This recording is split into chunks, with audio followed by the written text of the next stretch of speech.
오늘 우리에게 주시는 하나님의 말씀 보겠습니다. 고린도 후서 5장 17절의 말씀. 고린도 후서 5장 17절의 말씀. 자, 우리 한 목소리 읽겠습니다. 그런즉 누구든지 그리스도 안에 있으면 새로운 피조물이라. 이전 것은 지나갔으니 보라 새 것이 되었도다. 아멘. 오늘 우리에게 주시는 하나님의 말씀입니다. 아멘. 우리는 지금 계속해서 그리스도인이 된다는 것이라고 하는 큰 명제를 가지고 4주 동안 시리즈 말씀을 전하고 있습니다. 자, 첫째 시간은 뭐였죠? 화면 보시면서 한번 따라할 거예요. 첫째 시간은 구원, 두 번째 시간은 행복, 세 번째는 자유, 그리고 오늘은 변화. 예, 이게 바로 그리스도에 되어가는 우리들의 모습, 우리가 우리 안에 품고 있는 그 성품에 대해서 잠시 말씀을 나눠가고 있습니다. 오늘은 그 마지막 시간으로 변화에 대해서 또 집중적으로 함께 말씀을 묵상해 보겠습니다. 제가 신앙생활을 하면서 특별히 우리 성도님들과 관계를 맺으면서 성도님들의 모습을 쭉 살펴봅니다. 부흥회를 경험하거나 성령 집회를 경험하면 우리 성도님들이 큰 은혜를 받고 마음속에 다짐을 하죠. 제가 변화되겠습니다. 제가 새로워지겠습니다. 결단을 하고 담배를 끊겠습니다.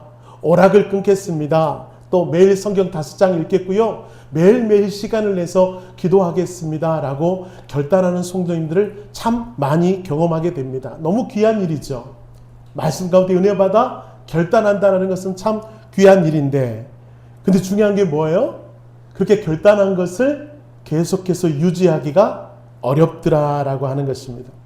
결단하는 것은 참 긍정적인데 계속해서 유지하는 것이 너무너무 힘이 들어요. 이것을 전문용어로 작심삼일이다 그렇게 표현해 볼 수 있겠고요. 저는 이것을 신앙의 요요 현상이다 라고 표현해 보고 싶어요. 요요 현상. 여러분, 요요 현상이 뭔지 아시죠? 저도 참 다이어트에 관심이 많습니다. 저는 평생 다이어트를 하며 살아가고 있습니다. 여러분이 알게 모르게 참 부단히 일을 쓰고 있는데 늘 제 발목을 잡는 것은 요요 현상이에요. 10kg 빼볼 때도 있고요. 7kg 빼볼 때도 있는데 어느 순간 자기도 모르는 사이에 슬슬슬슬슬 옛날의 모습으로 돌아가려고 하는 것. 왜 그럴까? 그래서 요요 현상에 대해서 한번 사전도 찾아보고 한번 공부를 해봤더니 이런 것입니다. 몸은 본능적으로요, 생존을 위해서 원래 상태로 돌아가려고 하는 습성이 있대요. 그러니까 갑작스럽게 우리가 다이어트를 결심하고 도전합니다. 음식도 줄이고 과하게 운동을 하면 우리 몸에서는 에너지를 소비하는 것이 아니라 에너지를 보충하려고 해요. 왜요? 위기의식을 느끼고, 그렇죠? 아이고, 이러다 내 몸이 좀 망하는 것은 아닌가? 걱정이 돼서 내 몸 스스로가 그 에너지를 쓰는 쪽으로 가는 것이 아니라 에너지를 비축하는 쪽으로 몸이 바뀌더라. 그래서 다시 살이 찔 수밖에 없더라라고 하는 것이에요. 원래대로 돌아가려고 하는 습성이 있다라고 하는 것입니다. 이게 요요 현상이라고 한다면 여러분, 신앙의 요요 현상은 무엇일까요?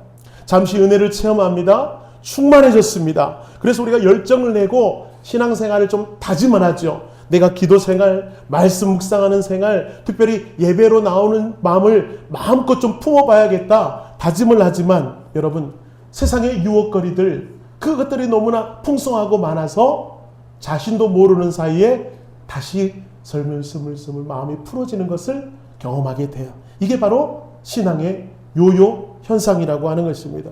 여러분, 그렇다면 요요 현상을 극복하기 위해서는 어떻게 해야 되죠? 소식하는 것이 습관이 돼야 됩니다. 운동하는 것이 습관이 돼야 돼요. 마찬가지로 여러분, 영적인 요요 현상을 극복하기 위해서는 영적 생활이 습관이 돼야 돼요. 기도하는 것이 습관이 되고, 예배하는 것이 내 마음속에 습관이 되고, 말씀 읽는 것이 습관이 될 때 우리는 요요 현상을 극복할 수가 있다라고 하는 거예요. 그래서 어떤 성도들은 보면 이게 양은 냄비 같은 성도가 있어.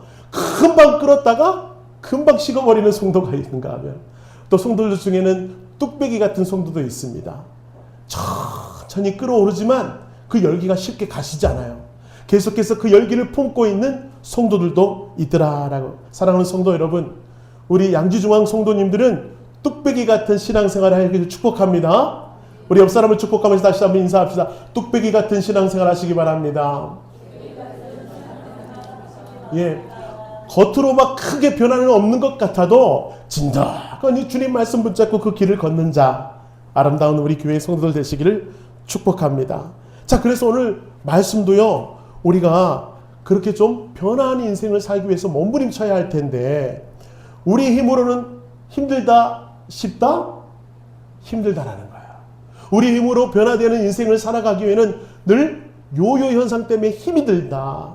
우리가 주님을 붙잡고 나아갈 때 주님이 주시는 힘이 있어야 신앙생활도 잘 해나갈 수 있다라고 말씀하고 있습니다. 자, 오늘 말씀 다시 한번 읽어볼까요? 고린도후서 5장 17절 중요하니까 다시 한번 저 파란 글씨를 집중하면서 같이 읽겠습니다. 시작. 그런즉 누구든지 그리스도 안에 있으면 새로운 피조물이라. 이전 것은 지나갔으니 보라 새 것이 되었도다.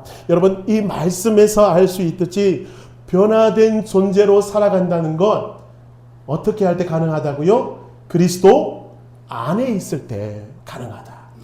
내 힘으로는 어렵다라고 하는 거예요. 하나님이 주시는 힘이 있을 때만이 우리는 변화할 수 있다. 새로운 피조물이 될 수 있다라고 하는 것이에요. 그럼 어떤 분이 그럴 거예요. 아니 목사님, 그러면 우리가 땀 흘려 수고할 필요 없겠네요? 성령님이 내 안에 계시기만을 기다리고 있으면 되는 거 아닌가요? 여러분, 이 말이 참 무서운 말인 것 같습니다. 여러분, 성령님이 우리 안에 내주하시기 위해서 우리가 꼭 잊지 말아야 될 것은 우리의 노력과 우리가 변화되겠다고 하는 결단이 있어야 된다고 하는 것입니다. 이 두 가지가 함께 넘쳐나야 가능하다라는 거예요. 한번 사진 한번 보여주세요. 여러분, 줄탁동시라고 들어보셨습니까? 병아리는 부화를 시작해서 3시간 안에 껍질을 깨트려야 질식하지 않고 살아날 수가 있다라고 하는 거예요. 그래서 여러분, 알 속에 있는 병아리가 아직 여물지 않는 부리로 열심히 알을 깨려고 막 노력을 합니다. 이게 뭐냐면 줄이라는 단어예요. 자, 그렇다면 여러분, 알 속에서 아이가 막 몸부림치는 것을 누가 알 수가 있어요? 엄마가 알죠. 엄마가 알고, 아이고 우리 아이가 나오려고 하는구나 라고 하면서 엄마도 부리로 알을 쪼는 것입니다. 이게 바로 탁이에요. 그러니까 아이의 몸부림 줄과 엄마의 몸부림 탁이 만나면 알이 깨지고 생명이 나올 수 있게 된다라고. 이게 바로 줄탁동시라고 하는 것입니다. 그 병아리 혼자만 몸부림치다고 되는 것도 아니고요. 엄마 혼자 조바심 낼 것도 아니라고 하는 거예요. 두 개가 동시에 맞닥뜨려야 역사는 일어난다라고 하는 것이에요. 여러분, 변화가 바로 그것입니다. 성령의 역사만 있어서도 안 되겠고요. 우리의 몸부림, 우리의 수고, 우리의 땀 흘림, 그리고 우리가 변화되겠다고 하는 결단이 있어야 하나님의 능력과 우리의 수고가 만나 놀라운 역사가 일어난다라고 하는 것, 여러분 꼭 기억하셔서 여러분이 새로운 피조물로서 놀랍게 변화받는 그런 믿음의 한 해를 살아가시기를 주님의 이름으로 축원합니다. 자, 그렇다면 변화받는 것이 구체적으로 무엇인가 두 가지만 짧게 살펴보면서 오늘 말씀을 나누고자 하는데요. 첫 번째, 변화된다는 것은 뭐예요? 중심이 이동하게 된다는 것을 의미합니다. 한번 읽어볼까요? 중심이 이동하는 것. 이게 뭐라고요? 변화되는 과정이라고 하는 것입니다. 책 중에 이런 책이 있어요. 강아지 성도 고양이 신자라는 책이 있어요. 강아지 성도 고양이 신자. 여기에 보면 참 그 강아지의 습성과 고양이의 습성을 신앙인들의 모습과 잘 접목시켜서 설명해 주고 있는 재밌는 책입니다. 자, 여기 보니까 이런 글이 있어요. 자, 같이 한번 읽어볼까요? 강아지에게는 주인이 있지만 고양이에게는 자기를 돕는 입만 있습니다. 강아지는 주인에게 충성하지만 고양이는 사람을 이용합니다. 이런 습성이 있대요. 강아지는요, 설사 주인이 머리를 한 대 콕 쥐어박아도 금방 잊고 다시 와서 꼬리를 흔들면서 막 애교를 부리죠. 이게 강아지의 습성인 것처럼. 고양이는 어때요? 우리 사람을 뭘로 안다고 그러죠? 집사로 한대요. 집사. 집을 지키는 집사로 우리 사람을 그렇게 인식한다는 얘기 맞는 것 같습니다. 근데 여러분, 성도들도 이런 부류가 있으신 것 같아요. 강아지와 같은 성도, 고양이와 같은 신자가 있는 것 같습니다. 고양이 신자는 뭡니까? 자기를 위해서 하나님을 믿습니다. 이들이 교회 다니는 것은 무엇인가 좋은 것을 얻기 위해서 신앙생활을 합니다. 그래서 서원성취가 돼야 되고 복을 받아야 신앙생활을 하는 거예요. 무엇인가 하나님이 주셔야 내가 예수 믿겠다고 하는 것, 고양이 같은 신자의 모습입니다. 자, 그렇다면 만약에 그런 소원 성취와 꿈이 이루어지지 않으면 교회를 떠날까요? 안 떠날까요? 기꺼이 떠나버릴 수 있는 사람들이 고양이 같은 신자들입니다. 교회 봉사하는 것도요, 자기 만족이 있어야 봉사해요. 내가 기뻐야 봉사하지, 내가 기쁘지 않으면 아유 나 봉사 그까짓 것도 안 해. 이렇게 표현하는 사람들이 고양이 신자. 한마디로 자기 만족, 자기 기쁨, 자기 성공이 있어야 일을 하는 사람들입니다. 자, 그렇다면 강아지 성도는 어떨까요? 강아지 성도. 이 강아지 성도들은요, 하나님의 영광을 위해 신앙생활을 합니다. 자신을 희생하더라도, 자신이 좀 헌신되더라도 하나님이 기뻐하시면, 하나님이 좋아하시면 난 그걸로 좋게 라고 생각하는 사람들이 바로 강아지 같은 성도들인 거예요. 자, 그래서 여러분 이렇듯 고양이 신자와 강아지 성도, 자기 중심으로 신앙생활하는 것과 하나님이 중심으로 신앙생활하는 것, 그런 차이가 있다라고 하는 것입니다.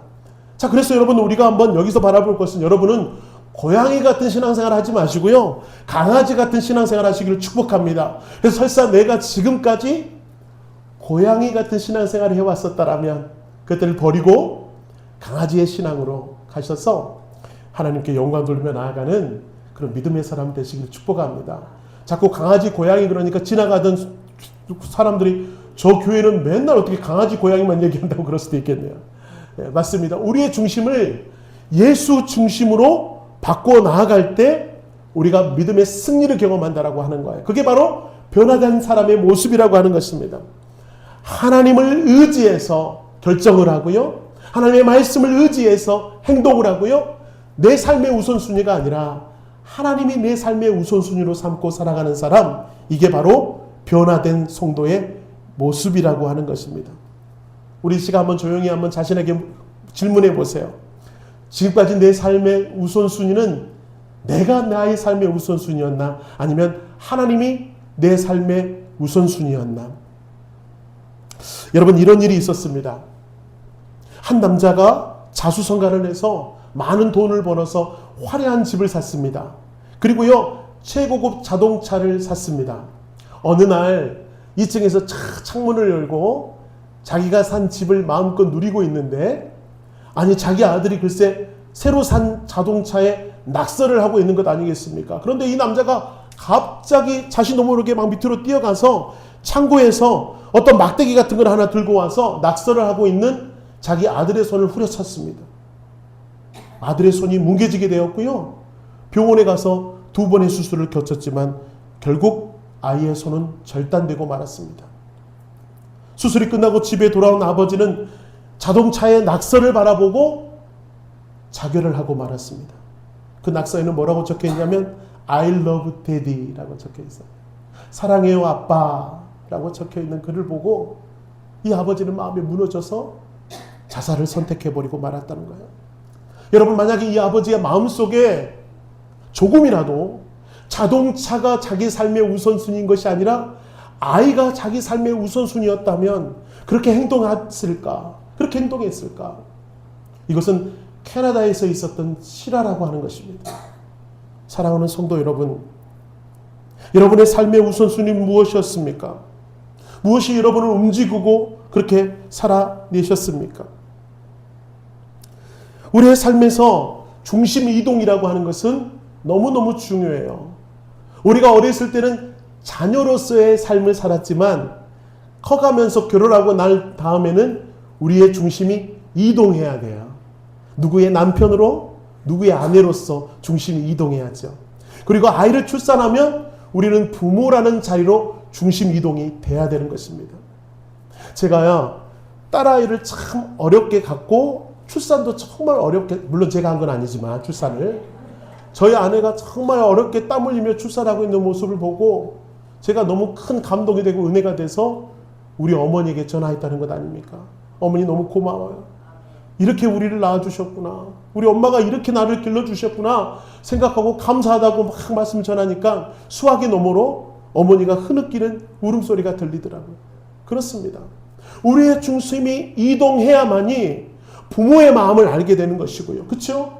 우리의 중심이 늘 자녀로 머물러 있으면 안 된다는 거예요. 우리는 나이에 걸맞게 또 상황에 걸맞게 계속해서 중심 이동을 해 가야 하는 것입니다. 사랑하는 성도 여러분, 마찬가지 아니겠습니까?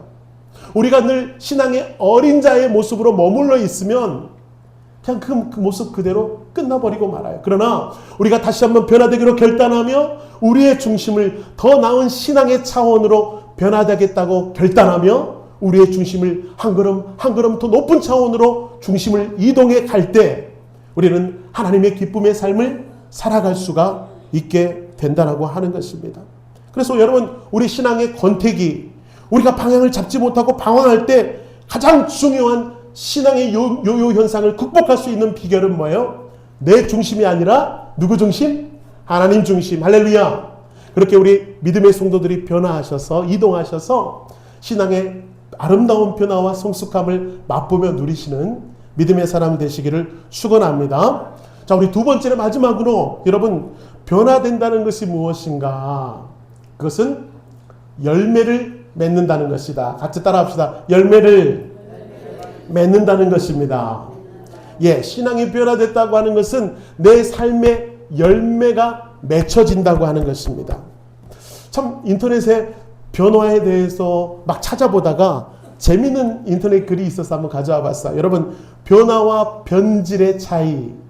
우리 여성들 죄송합니다. 여성들을 대상으로 해서 제가 한번 읽어드릴게요. 변화는 무엇인가? 여자의 변화.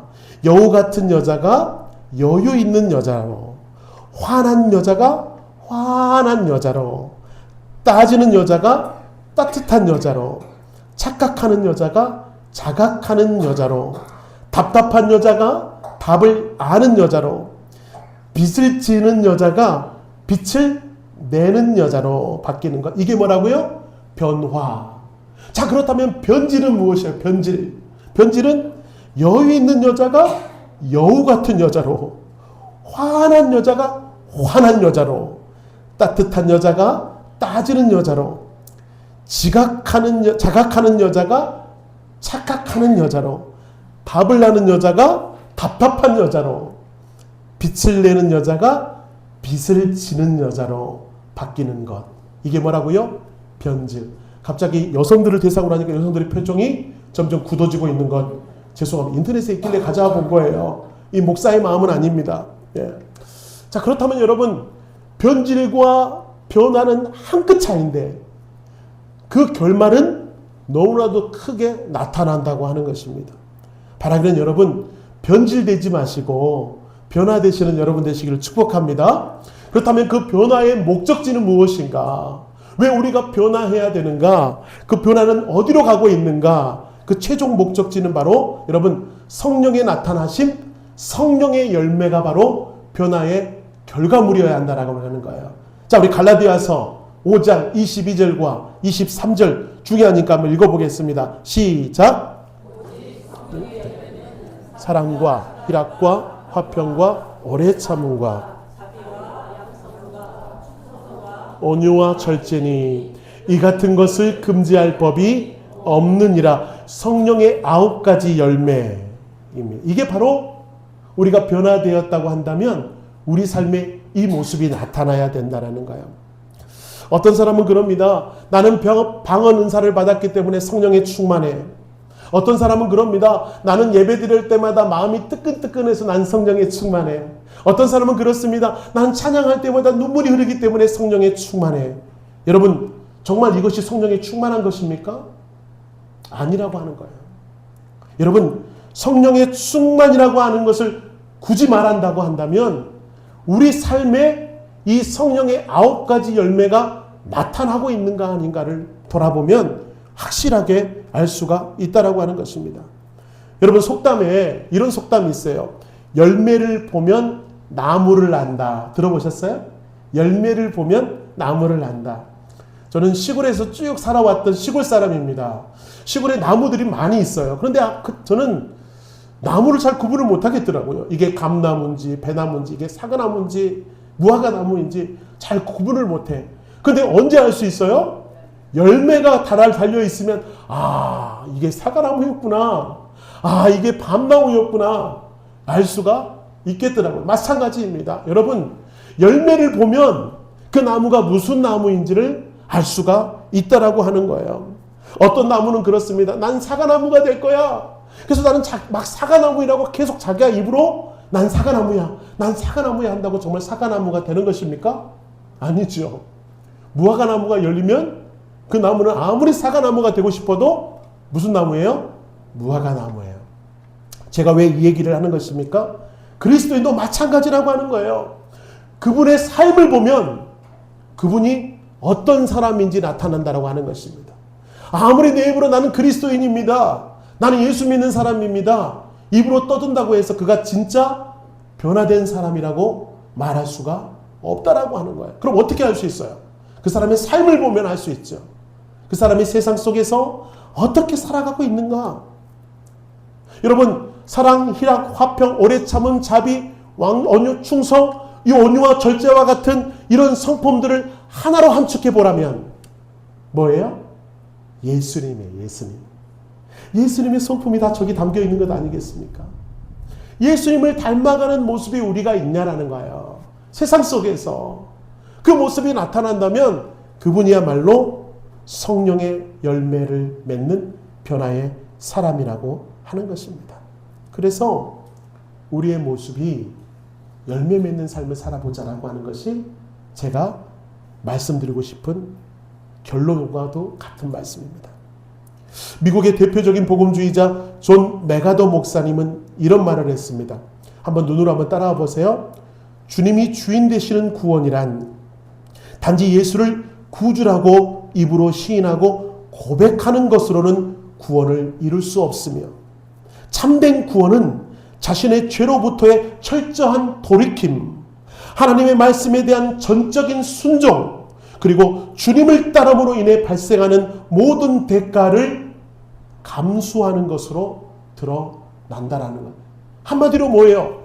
우리 삶이 내가 그리스도인인 것을 말한다라고 하는 거예요.